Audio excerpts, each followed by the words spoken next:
Welcome back. It's Before You Say I Do, and today we are going to be delving into this topic, speaking your partner's love language. Ooh, I like this one.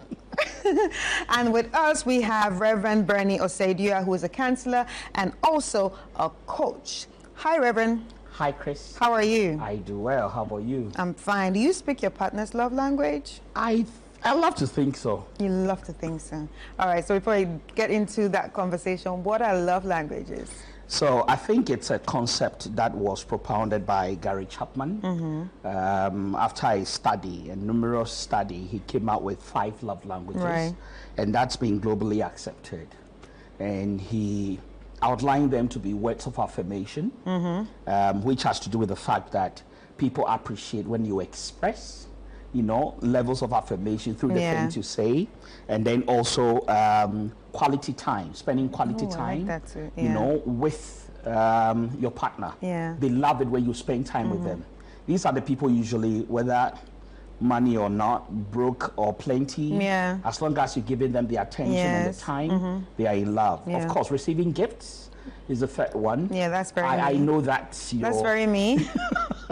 If you could give me gifts, I'll be the happiest person. No, that's you. And then, of course, the act of service. Yes. You know, when people really enjoy it, when they are being served, when they have, you know, either they are giving it or they're receiving it. Right. It gives them that level of satisfaction. Right. And then also there's what we call the element of touch as a love language. That I love too. Oh, yes. okay. Like, because I actually did the test, and then that was second, and the first one was actually receiving gifts, because I love to give gifts too. And the second one was the touch, and then we have the quality time, I think. Yeah. Well, recently on social media, slave queens also believe that money is their love language. Unfortunately, some of them are broke, that they are not speaking their own love language. So I like to put them in the category of receiving gifts. Well, which is not a bad thing. All gifts are gifts. Anyway, so why are love languages important in relationships? I think it's important to understand what makes your partner tick, what makes them get triggered, what makes their love get really aroused, what makes them really come out. And when you are able to identify what works for them, it helps you to be able to know how to connect with them. Yeah. Either than that, you could be applying a lot of good things to something that is ineffective on your partner. Let's use an example like tickling a person. There are aspects of a person that tickles them. It might not tickle the next person. For someone, if you put your hand next to their neck, they're tickled. For someone, needs to be on their side. Someone's tickling comes under their foot. Someone is on the earlobe. I mean, people, so you need to find what works with the person, and then you can apply it. And understanding the love language of your partner helps you to know how they can actually be swept off their feet. Okay, so how do you understand the love language of your partner? Do you ask them, babe, what's your love language? Or you have to find out yourself? I think combining both is not bad. But if you're the kind that is very observant and you can find it and surprise them, because one of the elements about discovering things about your partner and surprising them with it, it actually has a pro max on its impact. You know, so if you can find the things that really excites your partner and you can bring it to the table without them knowing, when you surprise them to that note, it has its own impact on them. And I think that, you know, if you find out, great. But in the areas where you cannot find everything out, because some people can be very enclosed, and if you cannot find everything out, there's nothing wrong to ask so that you would know. Because see, sometimes, especially our mothers, our women, our sisters, many of them think that guys are good at reading minds. Guys are useless at reading minds. Very useless. They are. Very. You thought you're giving signals and cues. Dude, that dude does not understand it. He doesn't understand. He doesn't get it. And the fact that he said, but I was showing you signs. What signs? The guy is not a, you know, he doesn't read sign language. So it's important that you educate your partner if he's not getting it. And that is how you can get him to respond appropriately. All right, so what are some of the challenges that people face when it comes to adapting their partner's love language? sometimes people think what works on them Should work. should work on the other side. That is the first thing, the delusion to think that this is what works for me. I love to do, acts of service, being helpful. And when I do that, I have this satisfaction when I'm helping others, when I'm really supporting, I'm going the extra mile. And just to hear that thank you, it does so much. Someone like that, when you marry them and they do the whole world, they go the whole 9 yards for you, and you don't say that thank you. You don't come to say, hey, you know what, we see how you are out there fighting just to keep us and to make sure we've got all we need. We appreciate you. Those things, that's it for them. Now, because for them, they feel that if you do it, that's it. I mean, why do you need a thank you? It's your obligation. It's your job. Immediately you see it in that way. You're beginning to give room for conflict. Because at the end of the day, you're not giving your partner the things that will get them really to be responding in your direction. And trust me, even when they know what your love language is and they should be responding, they will try, if you're not careful, to pay back that, you know what, okay, then leave it. So now, what role does open communication actually play in uncovering someone's love language? The magic. Educated. Hey, what makes you tick? Finding those things out is magical. Why is it so hard for us to talk about it? Not us. I will talk about it because you might be doing word of affirmation with me and it's not working. I'll just tell you, I can affirm myself. I understand I know how I'm to. beautiful. I know I smell good. I know. I know. I'm gracious. My mother told me. Everybody told me. So if you're doing word affirmation with me, it will not work. Yeah. Yeah. So like I like to say, oh, look, I like gifts. This is my thing. And I also show you, I give you gifts too. But right now, what role does open communication play? I think it helps to educate, to be honest. I said something earlier on. A lot of people cannot read between the lines.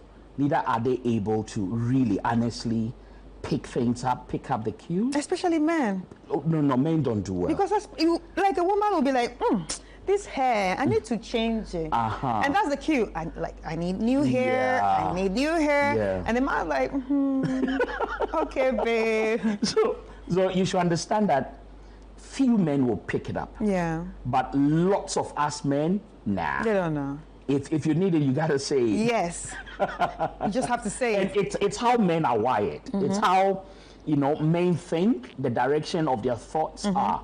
And I think that I don't know why this has taken so long for our women to understand that we are not like them. What you think you're giving signal, they should pick it up. What makes it difficult to rather share? Hey, you know what? I love it when you do things, when you go this way, do you understand? Some will even use question, how do I look? Right. So immediately they are telling you they want, so he said, you know what, anytime I ask you how do I look, I really want you to go all in or out. Yeah. I'm typically the guy who wants to tell you the truth. And my wife will tell you, as for Kabna, how, don't even bother yourself. Because if it's not, he will tell you, irrespective of who. And I think that I'm the kind typically that if you ask me, I'll give you my opinion. So I'll usually say, do you want the truth or the politically correct answer? Choose your pick. And then by what you choose, but usually that's on the joking side. So I think the open communication helps to educate your partner, to understand what works for you so that they can have the best of you. Because if it doesn't, it means that there are areas within your love relationship you'll enjoy, and there are aspects in the deeper realms you might never get. Well, now let's talk about the deeper realm, like emotional intelligence. Yeah. Now, how can couples actually, or partners actually develop their emotional intelligence to be in tune with the next person's feeling? See, emotional intelligence is a very intricate, subject. It's very critical. Very. For any success in any kind of relationship, not just in love relationships, any kind of relationship. For someone to be emotionally intelligent, this is someone who has self-awareness. They understand who they are. They understand their limits, their strengths, their weaknesses. But beyond that, they also have self-regulation. They are able to regulate themselves. They can choose their reaction. They can choose when, In fact, they can postpone a reaction. Right. This is someone who has control. Postpone. Oh, yeah, you can. I mean, someone does something you're supposed to flip. Yeah. You decide, you know what, this is not the right time. I'll come back to this. It's not gone. You know, so when you meet people like that, they are emotionally intelligent. An emotionally intelligent person is someone who can walk you out of their homes and they don't break a hair.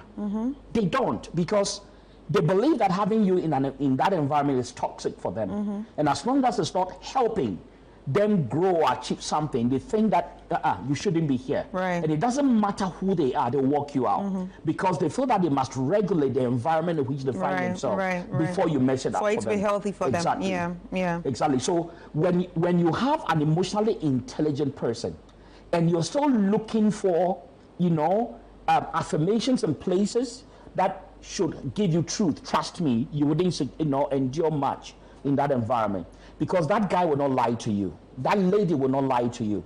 If you think they're going to say things to feed your ego as a guy, because no, they won't. An emotionally intelligent person will tell you the truth, looking at you, all protocols observed, but they will still tell you the truth, because it is something they think that they need to help you to face in that reality. That is an emotionally intelligent person. But if you want them to pamper your emotions and massage your ego, it's not going to happen. And these are the things that if you have in a man, if you have in a woman and you hang out with them, you must be able to understand the coordinates with which they navigate with you. If not, you'll be frustrated all your life. Wow. Having or being in a relationship with them. All right. So on that note, let's take a quick break and we will be right back.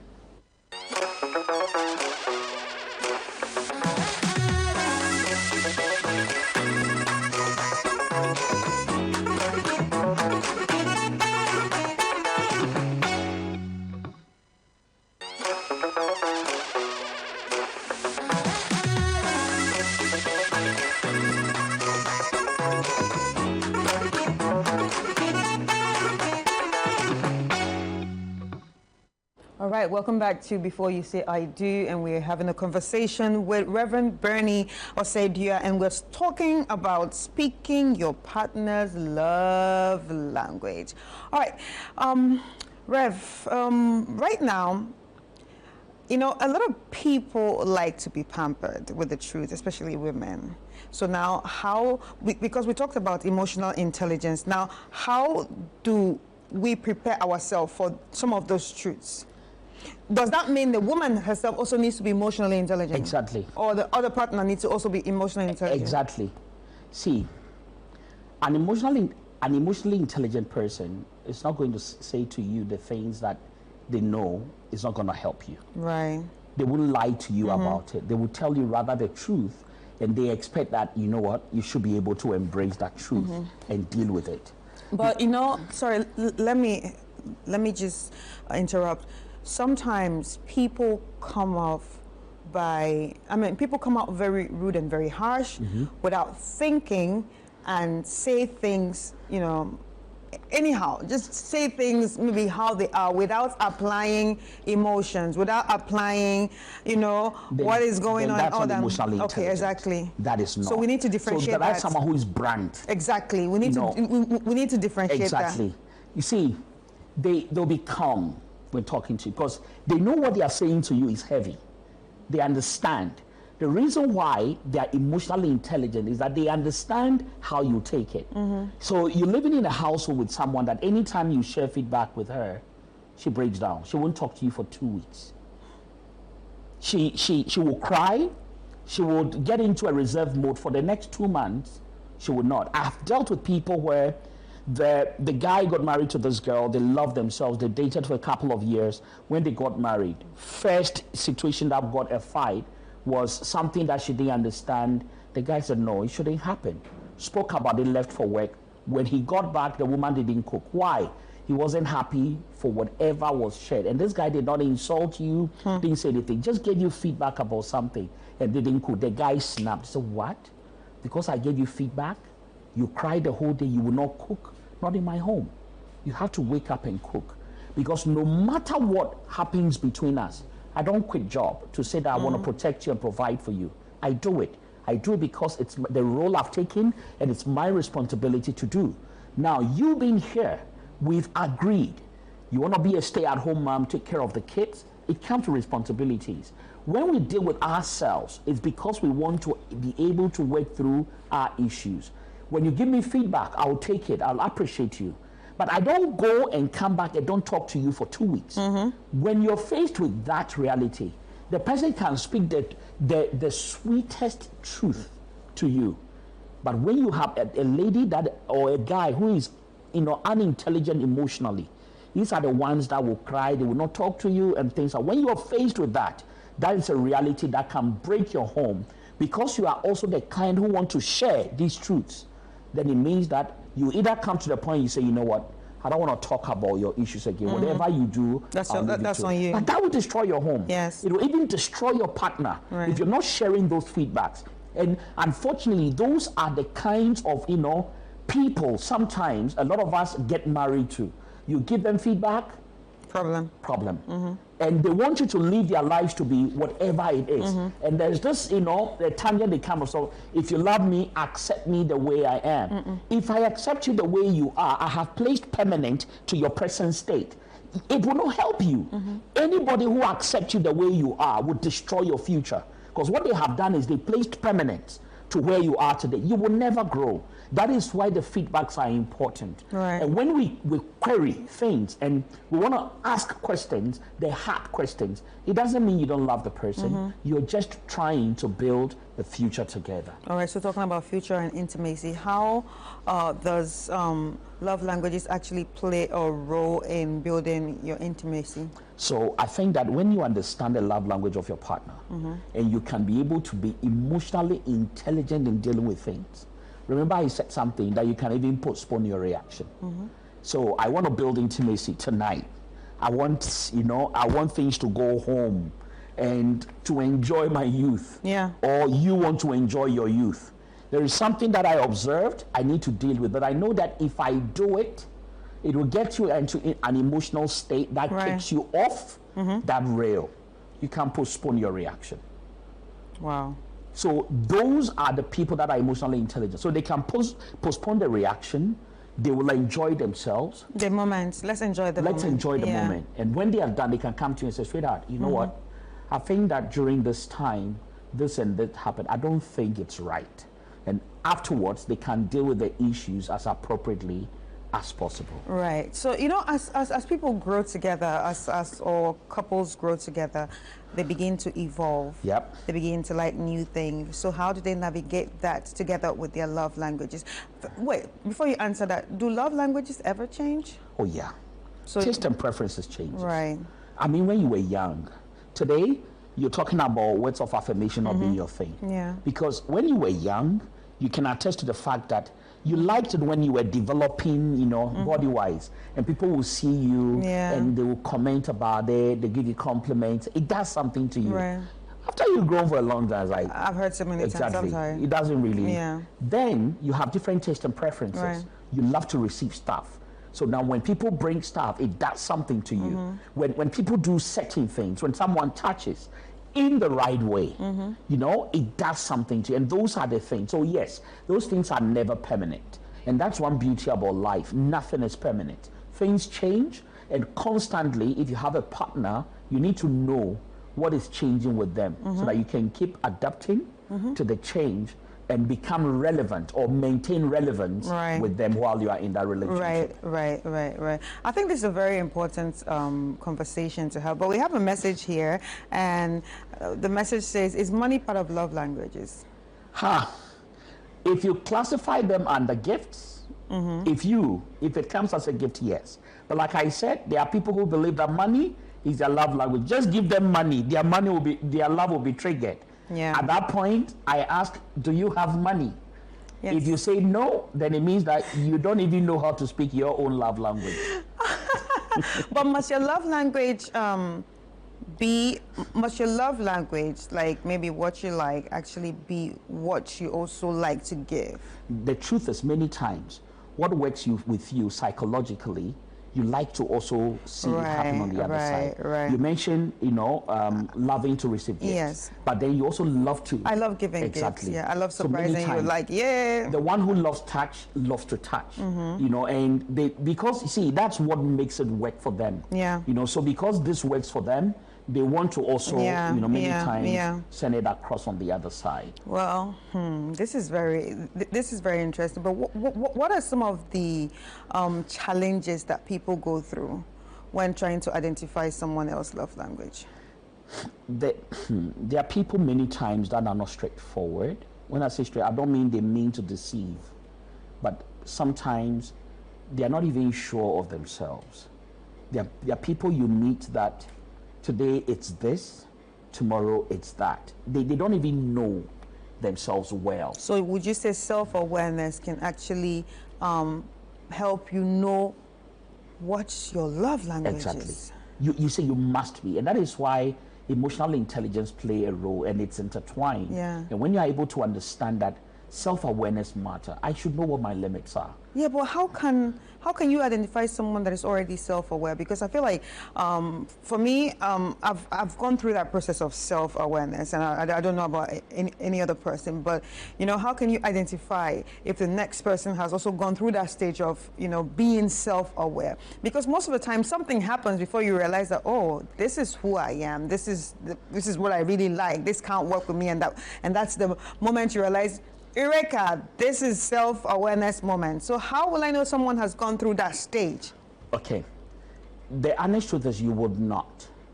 When you're still discovering together. So this typically is someone who hasn't come to that realization. As long as they're at that point, they wouldn't even know what works for them. So everything goes? Everything goes. Eesh. You meet people, you ask them, what's your favorite meal? So they'll eat everything, except tapping time and quota. Bring anything, they'll eat. But there are people that are very specific, what works for them, what they like, even how they like it, how they like their steak, how they like their fish and all that. So you will meet such. Yeah. I think that what is difficult is when you meet someone who don't even know themselves well. They have no standards. They have no way of actually, actualizing their own lives. Someone like that, it would be difficult to really please when you live together with them. Right. So finding the people who understand themselves, they know what they can take, they know what is not allowed in their environment. It helps them to also educate you if you really need to, live life together. All right. So, Reverend, we've never asked you anything personal before, but today we're switching it up. We're switching up. Can you share a memorable moment where you felt truly connected to your wife? Oh my word. Through their love languages. Well, I don't like doing a lot of personal stuff because I'm already out there. But we like to hear. Oh yeah, I know. You're in the media. You're in the media. I think which one do I bring? Hey, there are plenty. Oh yeah. I mean, we've shared a lot of very great times. Yeah. So I could use one example. I lived in South Africa for about 12, 13 years. I worked there. My wife was doing a couple of businesses at home, and I will travel. I traveled out a lot by virtue of my work as a training consultant. And there are times that I would, book maybe on some of my travels, instead of flying, I love to drive the countryside. So I would rather book, a ride and drive down the countryside and take her along, see different places. I won't tell her what's coming up, so just come and say, hey, we're going. And I think she loves surprises. But by the time we get there, I've planned a lot of things that are waiting. And hey, this is your aid. Hey. Reverend, you are sweet. That's nice. I try, so I think yes. When I discovered that she loves surprises, Right. Last year was her birthday. I made a day pass. We did a norm, but then I had actually worked out with a friend like a week ahead of time to do some gifts, and I wanted to be really delivered when I'm not at home and see what's up, And the kids were home then, So naturally they would take videos and stuff, and then they started shooting it. Wow. So by the time I got home, I mean, You've done everything already. Anyway, on that note, we've come to the end of this episode. Reverend, thank you so much. It's been an interesting one, and I hope you've heard everything he said. If you're out there trying to struggle to find what your partner's love languages are, all you need to do is have that conversation with them, or try to find out and then spice things up. Anyway, Reverend, how can people reach out to you? You can't reach me on social media. I'm on Facebook. I'm on Instagram. I'm also on LinkedIn and TikTok. Bernie Osadia, you'll find me there. Other than that, I'm on WhatsApp, 0500 200 944. 0500 200 944. That's how you can. Please, WhatsApp, don't call. WhatsApp, I'll be glad to respond to you.